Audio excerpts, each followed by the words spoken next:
എന്താന്ന് മനസ്സിലായ? ഇപ്പൊ ട്രെൻഡിങ് ആയി പോയിക്കൊണ്ടിരിക്കുന്ന ബിരിയാണി സമോസയാണ്. പുള്ളി എന്ന് പറഞ്ഞാൽ പുള്ളി സാധനമാണ് കേട്ടോ. ഞാൻ ഉണ്ടാക്കി കഴിച്ചൊക്കെ നോക്കിയിട്ടാണ് നിങ്ങൾക്ക് ഇപ്പൊ ഞാൻ ഒന്നും കൂടി ഉണ്ടാക്കി കാണിക്കുന്നത്. അപ്പൊ എല്ലാവരും തീർച്ചയായിട്ടും ട്രൈ ചെയ്ത് നോക്കണേ.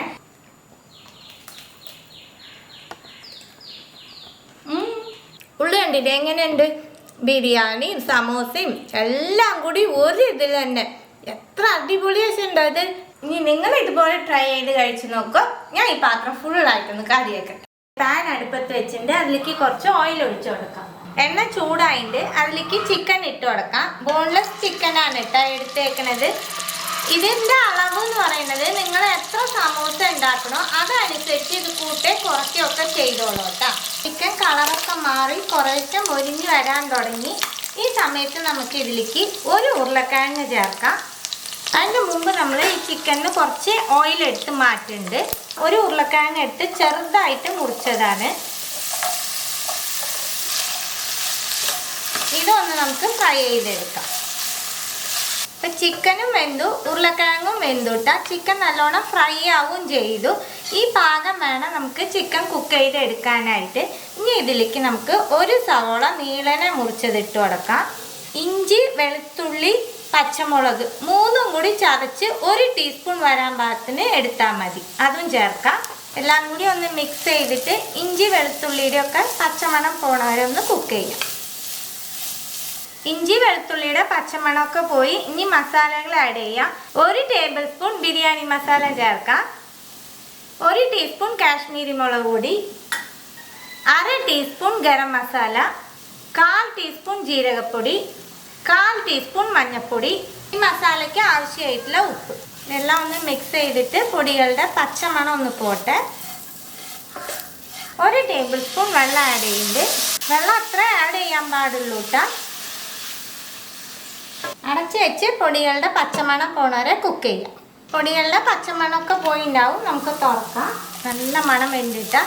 പൊടികളുടെ പച്ചമണമൊക്കെ പോയി മസാല അടിപൊളിയായി കിട്ടി. ഇനി നമുക്കിതിൽ മല്ലിയില ഇടാം. ഒന്ന് മിക്സ് ചെയ്തതിന് ശേഷം ഫ്ലെയിം ഓഫ് ആക്കിയിട്ട് ഈ മസാല ഒന്ന് തണുക്കാനായിട്ട് മാറ്റി വയ്ക്കാം. ചിക്കൻ്റെ മസാല നല്ലോണം തണുത്തു. സമോസ ബിരിയാണിയാണ് നമ്മൾ റെഡിയാക്കണേ. അതിന് വേണ്ടി ജീരകശാല റൈസ് എടുത്ത് കുറച്ച് സ്പൈസസും നെയ്യൊക്കെ ഇട്ട് ഞാൻ വേവിച്ച് വെച്ചേക്കണതാണ്. ഒരു സമോസ ഷീറ്റ് എടുത്തിട്ടുണ്ട്. ഇത് സമോസയുടെ ഷേപ്പിൽ നമുക്ക് മടക്കിയെടുക്കാം.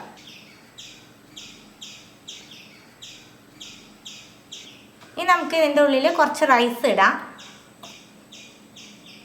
ചിക്കൻ മസാല കുറച്ച് വെച്ച് കൊടുക്കാം. ഇതൊക്കെ നിങ്ങൾക്ക് എന്തോരം ആവശ്യമാണോ അതനുസരിച്ച് വെച്ചോളൂ കേട്ടോ. മുകളിൽ കുറച്ചും കൂടി റൈസ് വയ്ക്കാം. കുറച്ച് മൈദ എടുത്ത് വെള്ളം ഒഴിച്ച് കലക്കി വെച്ചിട്ടുണ്ട് ഷീറ്റ് ഒട്ടിക്കാനായിട്ട്. ഈ സൈഡിൽ നമുക്ക് മൈദയുടെ പേസ്റ്റ് തേച്ച് കൊടുക്കാം. ഇനി ഈ സൈഡിൽ നമ്മൾ ഒട്ടിച്ച് ഈ ഭാഗത്തു നിന്ന് എടുത്ത് നമ്മൾ ഫില്ല് ചെയ്ത് വെച്ചേക്കണില്ലേ അവിടേക്ക് നല്ലോണം പ്രസ് ചെയ്ത് കൊടുക്കുക. ഒരുപാട് പ്രസ് ചെയ്യണ്ട, ജസ്റ്റ് ഒന്ന് പ്രസ് ചെയ്ത് കൊടുത്താൽ മതി. ഇനി ഇത് തിരിച്ചിട്ട് അതേപോലെ തന്നെ സമോസയുടെ ഷേപ്പിൽ നമുക്ക് ഈ സൈഡ് ഒട്ടിക്കാം. സാധാരണ സമോസ ഉണ്ടാക്കുമ്പോൾ നമ്മൾ എങ്ങനെ ചെയ്യും അതേപോലെ തന്നെ നമുക്ക് എല്ലാം റെഡിയാക്കി എടുക്കാം. എല്ലാം റെഡിയാക്കി എടുത്തിട്ടുണ്ട്. ഇനി നമുക്ക് പൊരിച്ചെടുക്കാം. ഓരോന്നോരോന്നായിട്ട് എണ്ണയിലിട്ട് പൊരിച്ചെടുക്കാം. സമോസ നമ്മൾ എപ്പോഴും ഉണ്ടാക്കണ പോലെ തന്നെ ഒരു ഭാഗമാകുമ്പോൾ മറിച്ചിടുക. അതുപോലെ ഇതൊന്ന് ബ്രൗൺ കളറായി വരുന്നവരെ നമുക്ക് ഫ്രൈ ചെയ്തെടുക്കാം. അപ്പോൾ ഒരു ട്രിപ്പ് ഇട്ടത് റെഡിയായി. നമുക്ക് എണ്ണയിൽ നിന്ന് കോരി മാറ്റാം. നമുക്ക് സെക്കൻഡ് ട്രിപ്പ് ഇട്ട് കൊടുക്കാം. അതുപോലെ തന്നെ ഇതും തിരിച്ചു മറിച്ചിട്ട് നല്ല ബ്രൗൺ കളറാക്കി നമുക്ക് എടുക്കാം. എല്ലാം ഇതുപോലെ റെഡിയാക്കി എടുക്കാം. ഇപ്പം നമ്മുടെ ബിരിയാണി സമോസ റെഡി ആയിട്ടുണ്ട് കേട്ടോ.